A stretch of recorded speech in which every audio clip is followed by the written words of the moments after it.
பென்டென்ல வரக்கூடிய எக்கோவால அதிகபட்சம் எத்தனை க்ளோன்ஸ கிரியேட் பண்ண முடியும்? அது இந்த வீடியோல டீட்டெயிலா பார்த்துடலாம். அதுக்கு முன்னாடி இன்னும் நம்ம சேனல சப்ஸ்கிரைப் பண்ணலன்னா மறக்காம சப்ஸ்கிரைப் பண்ணி இந்த வீடியோக்கு லைக் பண்ணி உங்க ஃப்ரெண்ட்ஸ் அண்ட் ஃபேமிலிக்கு ஷேர் பண்ணிருங்க. எக்கோ பென்டென்ல வரக்கூடிய ஒரு க்ளோனிங் கிரியேட் பண்ணக்கூடிய ஒரு கேரக்டர் ஒரு ஏலியன். இதோட வேலையை மல்டிபிள் க்ளோனை கிரியேட் பண்ணி அது மூலயமா சவுண்ட் வேவ்ஸை கிரியேட் பண்ணி தான் அட்டாக் பண்ணோம். இது எத்தனை க்ளோனை கிரியேட் பண்ணாலும் ஒரே மைண்டை தான் எல்லாமே ஷேர் பண்ணிக்குங்க.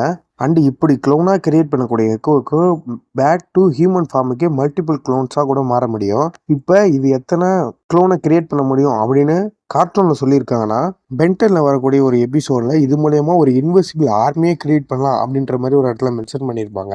அண்ட் கணக்குப்படி பார்த்தாலும் எக்கோ மல்டிபிள்ஸ், அதாவது infinity number of echo create பண்ண முடியும். அந்த அளவுக்கு பொட்டன்ஷியல் இருக்கு. அதுவே அதை அப்படி ஹியூமன் ஃபார்முக்கு மாற்ற முடியுமானா அது முடியாது. ஏன்னா இவங்க எல்லாருமே ஒரே மைண்டை தான் ஷேர் பண்ண போறாங்க. இப்போ ஹியூமன் ஃபார்முக்கு மாற்றும் போது ஒவ்வொருத்தருக்கும் கம்மியான மைண்ட், கம்மியான இன்டெலிஜென்ஸ் வந்துடும். அதனால அப்படி மாத்துறது வேஸ்ட் தான். அதுவே எக்கோவா இருக்கும்போது அவங்களுக்கான வேலை ரொம்பவே சிம்பிளாக தான் இருக்க போகுது. அண்ட் ஒரு எக்கோ அதாவது மெயினான ஜென்ரல் எக்கோ சொல்றத ஃபாலோ பண்ண போறாங்க மற்றவங்க. அதனால அவங்களுக்கு அந்த அளவுக்கு இன்டெலிஜென்ட் தேவைப்படாது. ஸோ இதை பற்றின தாட்ஸாக மறக்காம கமெண்ட் பாக்ஸில் கமெண்ட் பண்ணி நம்ம சேனல் சப்ஸ்கிரைப் பண்ணி இந்த வீடியோக்கு லைக் பண்ணி உங்கள் ஃப்ரெண்ட்ஸ் அண்ட் ஃபேமிலிக்கு ஷேர் பண்ணி